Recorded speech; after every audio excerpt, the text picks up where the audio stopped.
ಬಾರೆ ಹೊರಗೆ.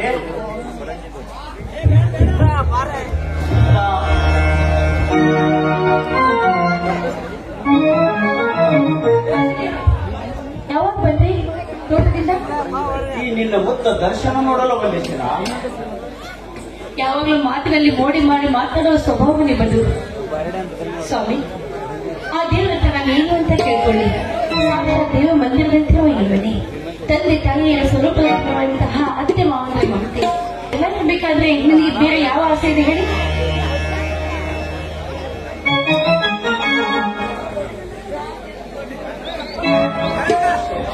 ಈ ನಿನ್ನ ಮುತ್ತ ದರ್ಶನ ನೋಡಲು ಬಂದೆ. ಈ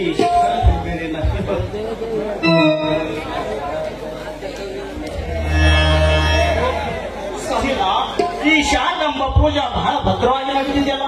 ಆ ದೇವಿಯಲ್ಲಿ ಏನು ವರ ಬೇಡಿಕೊಂಡಂತ ಈ ನಿನ್ನ ಪತಿದೇವರಿಗೆ ಹೇಳಿದ್ನಲ್ಲ, ತಂದೆ ತಾಯಿ ಅಂತ ಅತ್ತೆ ಮಾವ, ಚಿನ್ನದಂತ ಈ ನನ್ನ ಪತಿದೇವರು ಇರ್ಬೇಕಂದ್ರೆ ಬೇರೆ ಯಾವ ಆಸೆ ಇದೆ ನನಗೆ? ಆಶಾ ಅಲೆಗಳು ಮಾನವನಿಗೆ ಸಾಕಷ್ಟು ಇರ್ತವೆ. ಆದರೆ ನೀನು ಈ ಮನೆಗೆ ಚೇತನ ತುಂಬಿ ಸತಿ ಸ್ಥಾನ ಸ್ವೀಕರಿಸಲು ನೀನು ಯಾವತ್ತೂ ಮನಸ್ಸಿಗೆ ಹಚ್ಚಿಕೊಳ್ಳದೆ ಮುಂದೆ ನಡೆಯಬೇಕು. ಬಾಳ ಬಂಧನದ ಈ ಸಂಬಂಧ ಯಾವತ್ತೂ ನಗು ನಗುತ್ತ ನಡೆಯಬೇಕು. ನಿಮ್ಮ ಪಾದ ಸಾಕ್ಷಿಯನ್ನು ಹೇಳ್ತೀನಿ. ಸಂಸಾರ ಎಂದ ಮೇಲೆ ನಿಮ್ಮ ಮಾತಿಗೆ ಯಾವತ್ತೂ ಮೇಲು ನಡೆಯುವುದಿಲ್ಲ. ಈ ಸಂಸಾರದಲ್ಲಿ ಸಾವಿರದಷ್ಟು ಸಮಸ್ಯೆಗಳಿವೆ. ಬಂದ ಕಷ್ಟಗಳನ್ನೆಲ್ಲ ಬದಿಗೊತ್ತಿ ನಗು ನಗುತ್ತಾ ಸಂತೋಷದ ಜೀವನ ಸಾಗಿಸ್ತೀನಿ. ನಿಮ್ಮ ಮಾತಿಗೆ ಯಾವತ್ತೂ ಮೇಲು ನಡೆಯುವುದಿಲ್ಲ. ಇದು ಮತ್ತೆ ಬಿಟ್ಟಿದೆ, ತೆಗೆದುಕೊಳ್ಳಿ.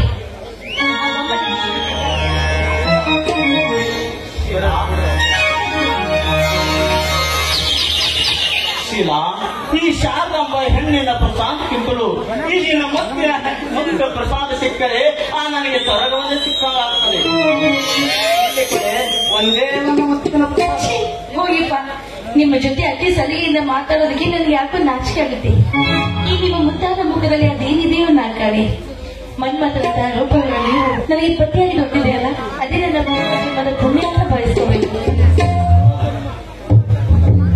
ಪೂರ್ವ ಜನ್ಮದ ಪುಣ್ಯ ಅಷ್ಟೆಲ್ಲ ಶೀಲ, ಜನ್ಮಾಂತರವನ್ನು ನಡೆದುಕೊಂಡು ಹೋಗೋದು ಇದು ಒಂದು ಪ್ರೇಮ ಬಂಧನ.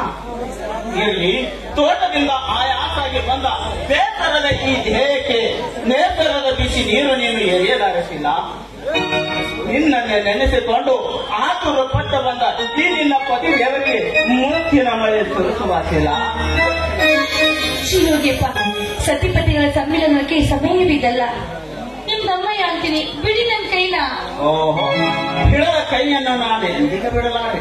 ನನಗೆ ಬರಬೇಕಾದ ಒಂದೇ ನನಗೆ ಒಂದೇ ಒಂದು ಮುತ್ತು.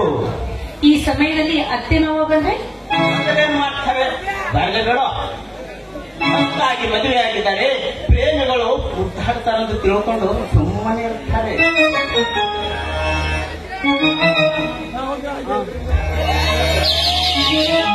ಮಾತಿಗೆ ಉತ್ತರ ಮುತ್ತಿನಲ್ಲಿದೆ ಅಂತ ನನಗೆ ಚೆನ್ನಾಗಿ ಗೊತ್ತು. ತುಂಬಾ ಹೊತ್ತಾಯ್ತು, ಊಟ ಮಾಡಿ ಬನ್ನಿ, ಆಮೇಲೆ ಎಲ್ಲ ಹೇಳಿರೋದು. ಈಗ ನನಗೆ ಊಟ ಬೇಡ, ನನಗೆ ಬೇಕು, ಅದು ಎಲ್ಲರಿಗೂ ಗೊತ್ತು.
ನೀನು ದೇವಸ್ಥಾನಕ್ಕೆ ಹೋಗಿದ್ದಲ್ಲ? ಹೌದು, ದೇವಸ್ಥಾನಕ್ಕೆ ಹೋಗಿದ್ದೆ. ಮನೆಗೆ ಬಂದ ಮೇಲೆ ನೋಡಿದ್ನಲ್ಲ ಪ್ರೇಮದ ಆಟ, ಪ್ರೇಮದ ಚೆಲ್ಲಾಟ. ಹೌದು ಏನಿಲ್ಲಮ್ಮ, ಪಾಪ ಶೀಲನ ಕಣ್ಣಿನಲ್ಲಿ ಏನೋ ಬಿತ್ತಂತ ಹೇಳಿದ್ರು. ಅದಕ್ಕೆ ಸ್ವಲ್ಪ ಕಣ್ಣು ಉಗುನಂತ ಹತ್ತಿರ ನಿಂತಿದ್ದಾವೆ ಅಲ್ಲವೇ? ಹೌದು ಹೌದು, ಮದುವೆ ಎಲ್ಲ ಹೇಳುದು ಸುಳ್ಳು. ನನಗೇನೋ ಗೊತ್ತಾಗುತ್ತೆ ನಿಮ್ಮ ನಾಟಕ ಹೇಗೆ ಅಂತ. ಏನು ಶ್ರೀಕಾಂತ್, ಮನೆಯಲ್ಲಿ ಈ ರೀತಿ ಮುದ್ದಾಗಿ ಅವರ ಮುಖ ನೋಡಿದ್ರೆ ಹೊಟ್ಟೆ ತುಂಬುತ್ತೇನೋ? ತೋಟದಲ್ಲಿ ಅದೆಷ್ಟು ಕೆಲಸ ಇದೆ, ಮಾರು ಬಿಟ್ಟು ಮನೆಯಲ್ಲಿ ತೋಟದಲ್ಲಿ ಕೆಲಸ ಇದೆ, ಅದೇ ಮಾಡು.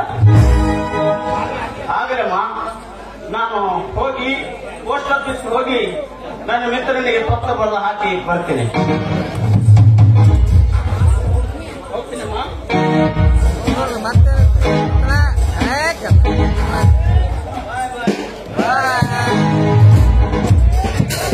ಏನಮ್ಮ ಮಹಾರಾಣಿ, ನೀನು ನಿಂತಿದೆಯಲ್ಲ, ಏನು ಕೆಲಸ ಇಲ್ಲವೇನು ಮನೆಯಲ್ಲಿ? ನೋಡು,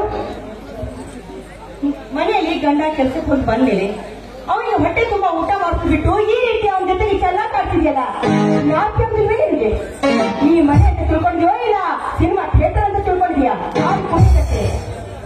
ಭತ್ತದ ಮನೆಯಲ್ಲಿ ಅದೆಷ್ಟು ಬಟ್ಟೆಗಳು ಬಿಟ್ಟಿವೆ, ಹೋಗು. ಆಯ್ತು ಅತ್ತೆ, ಹೋಗಿ ಎಲ್ಲ ಬಟ್ಟೆಗಳನ್ನ ತೊಳೆದು ಹಾಕ್ತೀನಿ.